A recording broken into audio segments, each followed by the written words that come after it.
Paul Charles Morphy. If you've heard of chess, you've probably heard of him. He lived almost 200 years ago, yet is still recognized today by many as the best chess player of all times. His games are admired by beginners and top experts alike, and everybody is well familiar with his attacking and sacrificial playstyle. But did you know that he retired from the game at only 22 years of age, because no one could match him and he got bored of winning? Or that one of his most famous miniatures happened because he wanted to finish the game as quickly as possible to enjoy the opera performance? Here's a short walkthrough: the life and achievements, ups and downs, victories and losses, mainly victories, of the great one and only Paul Morphy.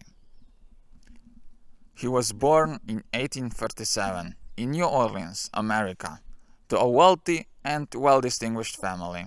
He learned to play chess simply by watching others play, and was recognized as a talent after demonstrating a win his uncle missed against his father. Afterwards, he improved rapidly, quickly becoming one of the best chess players in New Orleans at the age of only 9. His first great victory came in 1846 against General Winfield Scott, who visited the city on his way to the Mexican War and required a strong local chess player. At first he was offended and laughed at young Morphy, but after only 2 games, 2 losses on his account, his doubts vanished. 4 years later, Hungarian chess master Johann Lowenthal visited New Orleans and accepted a match against Paul Morphy, even though he saw it as a waste of time.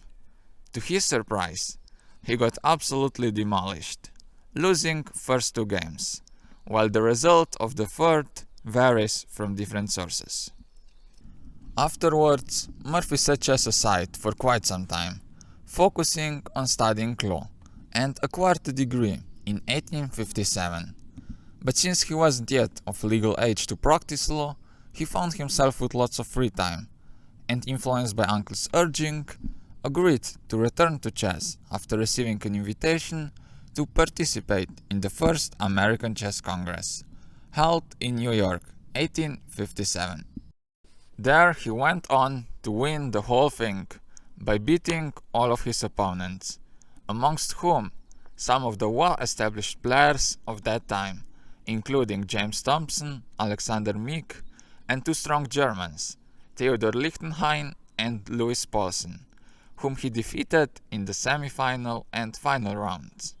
He was hailed as the chess champion of the United States, but was unaffected by the sudden fame and had his eyes already set on Europe, where, back then, most of the best chess players lived. Unfortunately, none of them was willing to make a trip across the ocean just to play a young and relatively unknown player. So Morphy was forced to visit Europe himself, and made a challenge directly to the European champion Howard Stoshen, who avoided the match, which therefore never came true, despite Morphy's many attempts. Seeking new opponents, Morphy sailed to France, to Café de la Régence, where he went on to defeat resident chess professional Daniel Harwitz, and won against 8 opponents in blindfolded simultaneous chess. Later, he insisted on setting a match against the visiting German master Adolf Andersen, considered by many to be Europe's leading player. The match took place in December 1858 and was won convincingly by Morphy, scoring 7 wins, 2 draws, and 2 losses. Andersen, failing to prove his strength could match Morphy's, also stated that Morphy was, in his opinion, the strongest player to ever play the game. During his stay in Europe, he also played many more simultaneous games, mostly blindfolded, and numerous casual games. The most famous one of them is a so-called opera game at the Italian Opera House in Paris, where he faced Duke Carl and Count Eastward, who consulted together, playing as partners. They clashed while the opera performance was taking place on stage, and it is rumored that Morphy wanted to win as quickly as possible, simply to enjoy the show.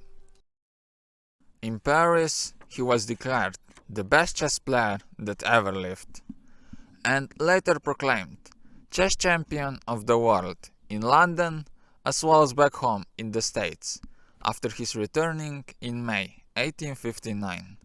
He stated that he had won everything there was to win, and further on only played matches where he gave his opponents odds of a pawn and a move, meaning he would take black every game and played without his f-pawn. Not many players accepted, and soon after his chess career ended. Now, being old enough, he chose to pursue his law career instead, but even that was interrupted in 1861 by the eruption of the Civil War. It is not exactly clear where he was during the war or whom he fought for, but without a doubt it had a huge impact on his life. After it ended, Morphy once again tried to open a law office, but never successfully managed to do so. One of the reasons was the fact that most visitors he had only wanted to talk about chess and weren't even interested in the legal stuff. But Morphy deemed chess unworthy of pursuit as a serious occupation and viewed it only as an amateur activity, which wasn't unusual for that time, when chess professionals were compared to professional gamblers.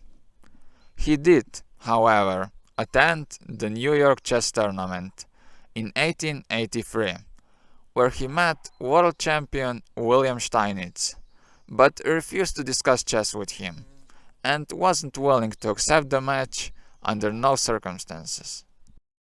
During his last years, he began to drift into a state of delusion, seeing threats to his life in every corner.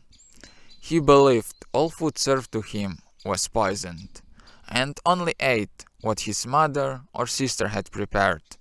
He also refused to visit barbers, being afraid that they will cut his throat with their blades. His mother, brother, and sister wanted Paul to live in a Catholic sanitarium, but he argued for his rights and sanity. He was soon after found dead in a bathtub in New Orleans in 1884 at the age of 47, and was buried in the family tomb in St. Louis, Cemetery 1, New Orleans, Louisiana. Paul Morphy was without a doubt the best chess player of the late 1850s. He was never officially crowned world chess champion, as Steinitz was first to receive the title in 1886, but many still consider him an unofficial world champion. But it doesn't really matter, official or not. In chess, he will forever be remembered as one of the greatest. Thank you so much for watching. If you enjoyed, press that like button, press that subscribe button, comment, share. Everything means a lot.